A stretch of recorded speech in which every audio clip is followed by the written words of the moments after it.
Olá, sétimo ano, estamos aqui de volta para mais uma aula de ciências começando. Eu sou o professor Magno, gostaria de dar aí as boas-vindas aos professores, aos alunos, aqueles que têm nos acompanhado aí nos aplicativos e tudo mais. Aqui ao meu lado, para fazer a mediação nesta aula de ciências, temos o professor Ed Joel, que está aqui ao meu lado, já preparado para a participação, né, Ed? Isso aí, sempre pronto. Quero também dar as boas-vindas a você, estudante, aos responsáveis que possam estar acompanhando as aulas e, claro, nossos queridos colegas professores são sempre muito bem-vindos. Nós estaremos aqui interagindo, espero que venham ótimas contribuições e sempre que possível, né, se der para você colocar o nomezinho do seu aluno que está participando e a escola, a gente lê aqui, eles ficam contentes também, tá bom? É isso aí, na medida do possível, né, Ed, que às vezes a gente não consegue, enfim, nós estamos em adaptação. Uma dessas adaptações, inclusive, é a nossa aula, que encurtou um pouquinho, então a gente sofre um pouquinho mais para dar aquela encaixada no conteúdo que a gente quer transmitir, mas como eu e o Ed Joel já falamos várias vezes, e talvez até o Ed no momento aí relembre, que a gente aqui tem que fazer um trabalho sempre em parceria com os professores, né? Não dá para abordar todo o conteúdo, então o que a gente faz aqui é um disparo, né, Ed Joel? Sim. A gente faz um disparo, a gente começa com uma temática que deve sempre ser aprofundada pelo professor, que é e deve ser sempre nosso parceiro. A gente está aqui só com um apoio, não é para conduzir necessariamente a aula, né, Ed? Sim, exatamente. A gente está aqui como mais um material de apoio, né? É isso aí. Nós estamos aqui para apoiá-los, não o contrário, tá bom? E qual que é a habilidade de hoje? A habilidade de hoje que a gente vai trabalhar é associar a produção de medicamentos e outros materiais sintéticos ao desenvolvimento científico e tecnológico, reconhecendo benefícios e avaliando os impactos socioambientais. Aula de extrema importância e aí de um arcabouço enorme de abordagens que, evidentemente, é o que a gente estava falando, não é possível a gente fazer numa aula só. Então, o objetivo específico dessa aula aqui, quer dizer, o que a gente pretende, né, na verdade, é avaliar os impactos, alguns, né, socioambientais, e os benefícios associados à produção de medicamentos e outros materiais sintéticos, né? Vamos fazer isso de que maneira?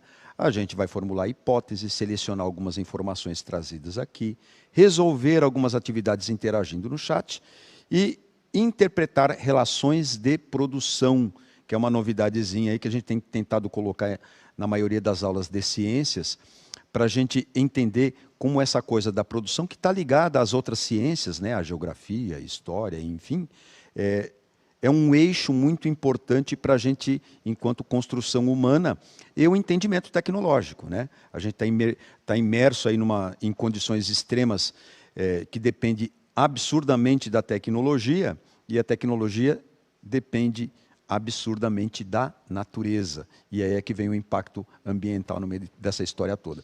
Como é que a gente vai começar? A gente vai começar fazendo uma problematização de uma pergunta que não pode pretender ser nem muito difícil, nem muito fácil, apenas problematizar e trabalhar aí na complexidade da questão que a gente vai trazer na aula. Então, eu vou lançar para você aí, em 2 minutos, a pergunta: a borracha é um produto natural ou sintético?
Nossa, professor, muitas participações aqui. Legal. Então, para começar aqui o nosso dia bem, né, eu vou dar alguns abraços aqui que vai representar para que toda a rede aí se sinta abraçada, tá ok?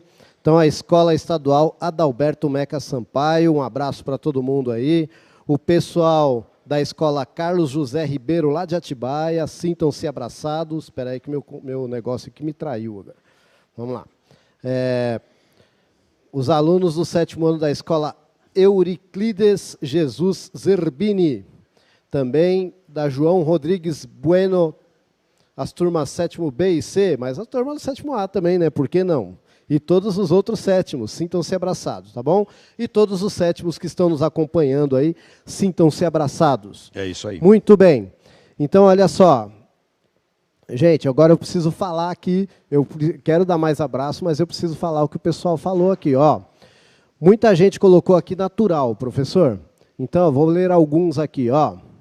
Vou começar aqui com a professora Ângela, professora Maria, professora Márcia, eu acredito que sejam os meninos, a professora Márcia da escola Petioli. Então, todos colocaram natural. Aí, a professora Celeste falou, pode ser as duas coisas, podemos dizer. Já o pessoal da PEI, Dorvalino Abílio Teixeira, falou sintético. O Luiz Henrique, lá da PEI. Aí, professora Cláudia, Esdras, Denise, todos natural, inclusive Denise colocou assim, ó, Denise Maria, natural, pois vem do látex extraído da seringueira. Aí, muito e bem. Muitas outras contribuições aqui não dá para ler, gente. Bom, eu quero dar um abraço aí também, ampliar aí os abraços que o Edugel mandou a todos e tal. É sempre um prazer aí, essa participação dos professores, ela é muito emotiva para a gente, porque faz a gente se sentir um pouco mais acolhido, né? A gente está aqui no estúdio, não vê aluno nenhum, né? Não tem convivência também com outros professores a não ser daqui. Então, quando vem essas participações e essas demonstrações de um bom dia, que legal que vocês estão aí e tal, essa relação de parceria é muito gratificante para a gente. Tanto para mim quanto para o Edugel, pode ter certeza disso. Bom, acertou. Né, professor, só antes dele pegar o embalo aqui, porque às vezes eu recebo, por exemplo, lá no meu aplicativo de mensagem, tal, o pessoal postando foto já na escola, né, com aquele pouquinho de aluno e tal, e aí bate aquela saudade de quando a gente estava na sala de aula. É verdade. Eu digo que eu sinto muita falta, tá? Eu não sei, né, tem um pessoal que até fala, não sei o que, eu não sinto. Eu sinto muita falta, tá bom? Bom, a borracha acertou. Todo mundo acertou, porque tem um ponto de vista que é assim, quando a gente fala borracha, a borracha deveria suspender essa ideia de artificial, porque a borracha, naturalmente, ela é feita do látex, como falaram e tal. Você coloca ali numa forma, tem uma imagem aí colocada no fundo da tela aí para você, ela pode colocar, ó. Aí elas estendidas já passaram por um processo ali que é simples. Você tira o látex, coloca numa forma, sem muitas manipulações, a borracha já está feita, né? Ela é extraída aí da seringueira. A gente tem até uma história de extração da borracha no Brasil e tudo mais, que marcou. É bom a gente sempre pensar nisso, né? A expansão econômica da borracha marcou aí um grande avanço tecnológico, né, de produção, de transporte, de emprego, de economia para a gente. E aí está bem específico, está bem colocado aí a expansão econômica que girou aí em torno dessa questão da borracha, que pode até fazer um gancho com a história, né, professor? A história do Brasil e tal, e explorar esse aspecto aí. O que você tem aí são os trabalhadores ali colocando carregamentos, né, de borracha natural de carga na ferrovia Madeira-Mamoré para serem transportadas. Então, você imagina assim, antigamente, você tinha ali uma floresta que tinha seringueiras. A partir do momento que você vai ali extrair a borracha, você começa a acionar ali mecanismos de produção, aquela região começa a crescer economicamente, mas também começa a trazer problemas que são os impactos ambientais, né? Porque você tem que fazer isso daí de uma maneira extremamente, digamos assim, de cuidado de preservação, senão você acaba destruindo alguns mecanismos que a natureza tem de reposição, que não é fácil, né? Quanto tempo leva uma seringueira, eu não tenho essa informação, mas deve demorar bastante tempo para fazer a produção. Aí você vai simplesmente vai tirando lá e vai estratificando, e vai recolhendo esses recursos, vai ter uma hora que esse negócio é limitado, né? Bom, quando a gente fez essa pergunta, a gente pensou em abordar aqui com vocês, com os professores, com a ajuda dos professores, junto aos alunos, do que é um material sintético, né?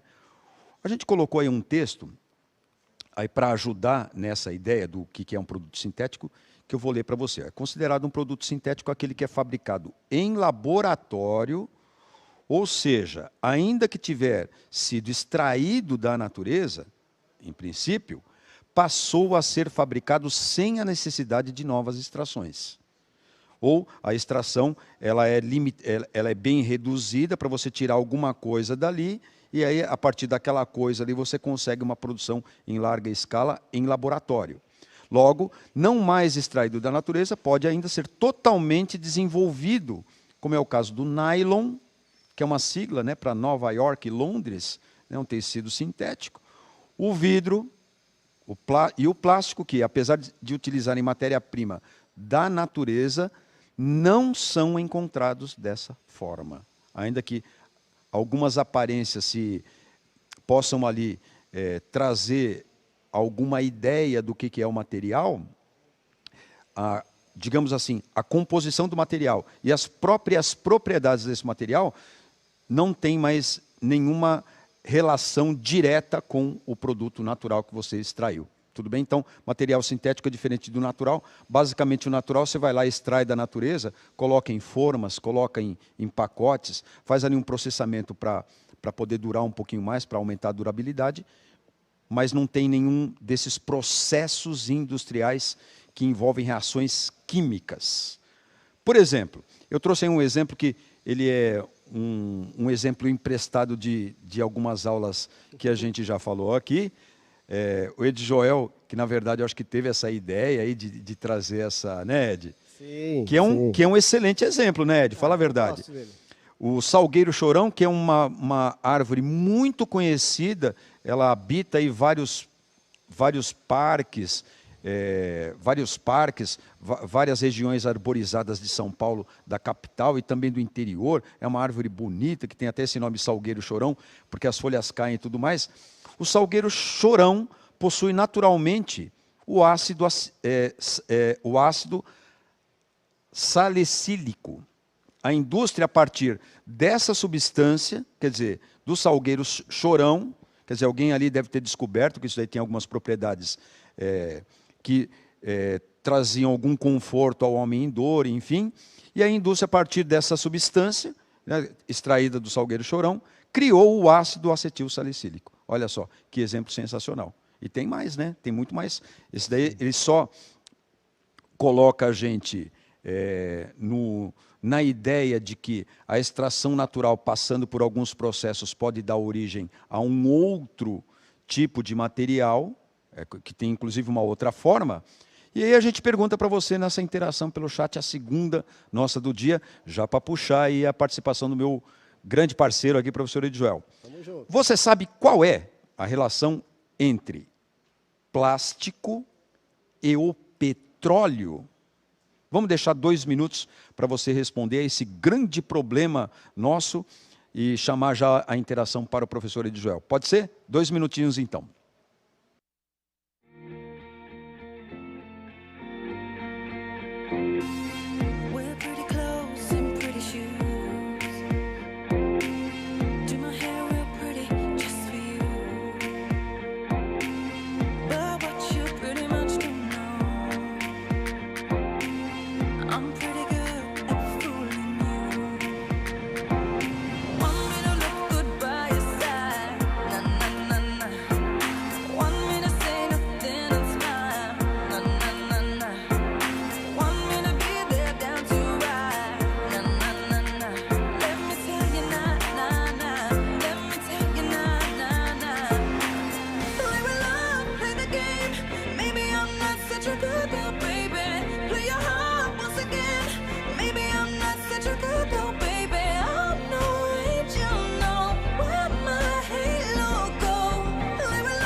Olha, professor, muitas interações aqui, nossa, sucesso total, viu? Assim, antes de eu voltar aqui para a questão que o professor colocou, a gente tem uma aluninha aqui, é a Vitória, que ela é da professora Ruth. Aí ela perguntou do que a borracha escolar é feita. Olha, na minha pesquisa aqui, diz que ela é feita da borracha do látex, tá? Apesar que o professor já deve ter comentado aqui que existe também a borracha que é feita a partir, né, do petróleo, assim como, né, a maioria colocou aqui o plástico, que é feito a partir aí, Oi, é um Joel, derivado do petróleo. essa participação foi sensacional. Sabe por quê? Na próxima aula que a gente preparar, eu vou tentar colocar isso na problematização. Porque a resposta é a mesma, né? Você pode ter a borracha natural, sim, escolar, que é do nosso tempo, né, Joel? Exatamente. Aquela era só natural, que dava para você perceber pela textura, enfim. Agora, tem umas borrachas que são extremamente eficientes, porque aquela manchava, que era uma maravilha aquele negócio, né? Dependendo do lápis que você usava lá de carvão e tal, era complicado.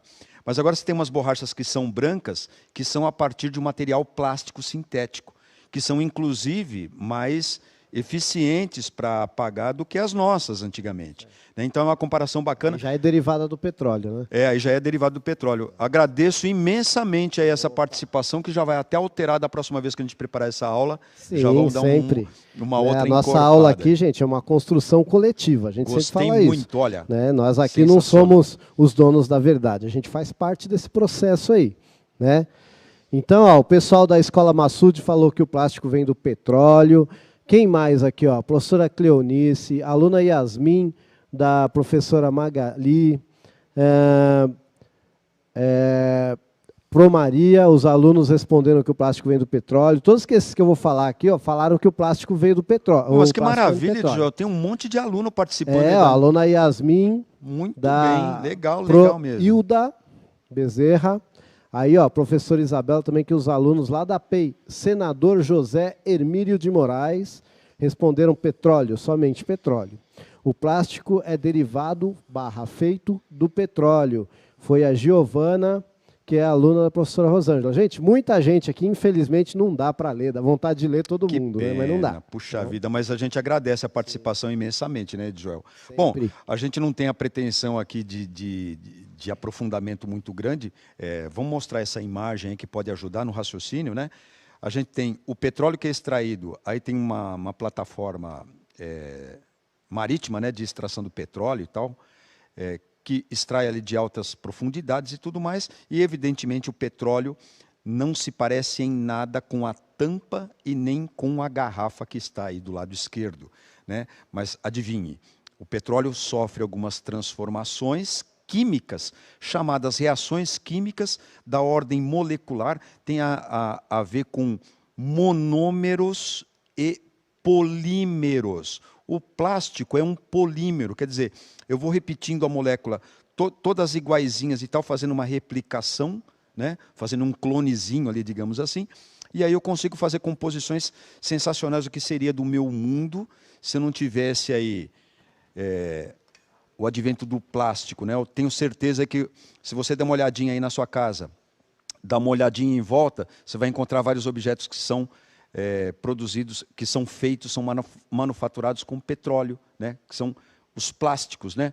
O próprio suporte do seu celular, se você estiver usando, do seu notebook, se você estiver usando, do seu aparelho de TV, né? Tem várias partes plásticas que estão aí envolvidas. A sua própria roupa, ela pode ser de algum polímero que depende de alguma forma ali da extração do petróleo e da fabricação do plástico. O seu tênis, provavelmente. Eu acho que as sandálias havaianas, pode falar isso? Acho que não podia. De borracha natural, sei lá. Né? Mas aí você tem as sintéticas também. Chinelo de dedo, parece que você nunca foi pobre, né? Meu. De correia, né? Tá bom. Isso. Tá certo. A intenção foi essa. Agora, eu tenho um videozinho aí, eu separei um vídeo, né? Tem um vídeo aí, dá para passar esse vídeo aí rapidinho para a gente, por favor?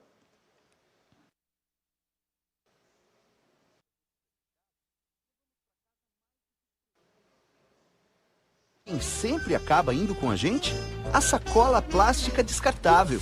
1, 2, 3, às vezes 10 ou 20 sacolas plásticas descartáveis para carregar tudo que compramos. Multiplica esse número pelo número de famílias que vão aos supermercados, às farmácias, às vendinhas e mercearias em todo o Brasil. Mais de 1 bilhão de sacolas são usadas por mês. Esqueceu. É muita sacola. Mas você sabe de onde vem a sacola plástica? O plástico da sacola vem do petróleo. Depois de tratado, o petróleo se transforma em plástico, que é usado para fazer as sacolas plásticas que circulam por aí. Essa transformação do petróleo consome muita água e energia. Por isso, quanto mais sacolas plásticas usarmos, mais recursos naturais como petróleo, água e energia serão necessários. Mas para o meio ambiente e para a sociedade, o maior problema não é a produção dessas sacolas.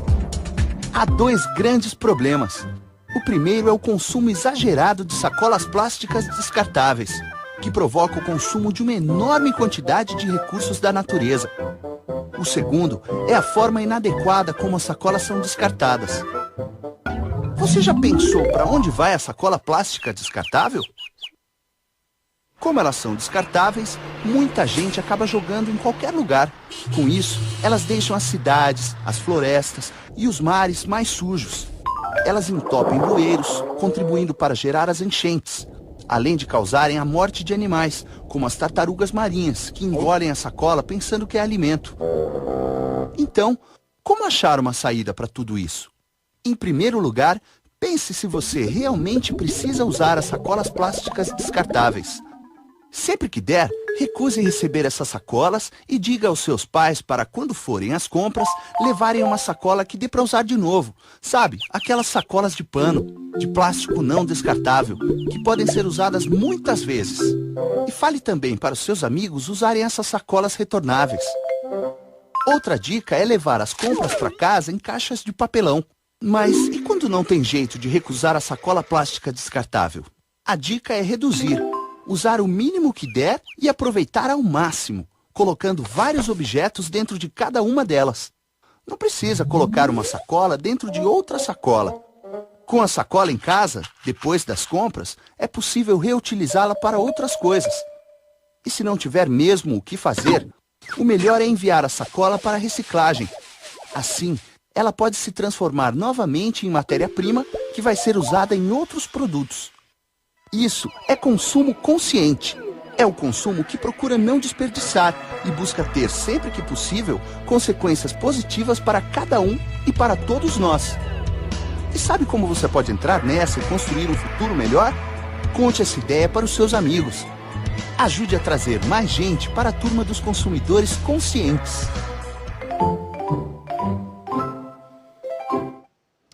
Eu só tenho a dizer para você, pense, reflita, cuidado com o consumo exagerado das coisas.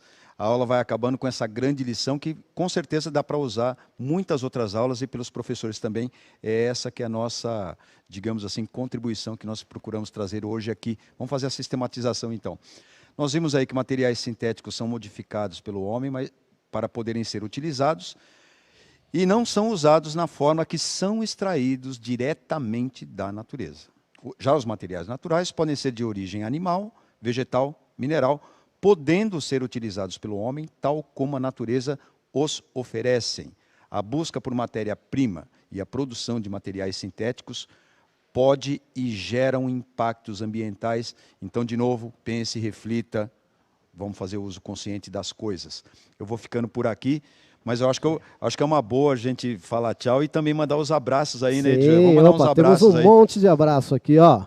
Lá, lógico que não vai dar para falar com todo mundo, então sintam-se abraçados todos, tá? É isso aí. Mas o pessoal lá da professora Emilene, da Escola Estadual Professor Ovídio, lá de Santo André, um abraço. O pessoal que é da Escola Plácido, de 7 Barras, olha aí. Abração aí. Sintam-se abraçados. Nossos okay? parceiros. Isso, e muitos outros aqui, ó, todos os professores e alunos que estão aí na escola, né, nesse esforço aí, tá bom? A gente sabe que não tá fácil para ninguém e a gente tá aqui junto, tá bom? Aliás, a gente vai ficando por aqui, mas não vai esquecer aí de colocar o que você achou da aula, né, Ed? Exatamente. Ó, você pode dizer aí, através desse QR Code e também através desse link, dizer se gostou, se não gostou. Tá bom? Um abraço também para o pessoal da escola Dona Geni Gomes.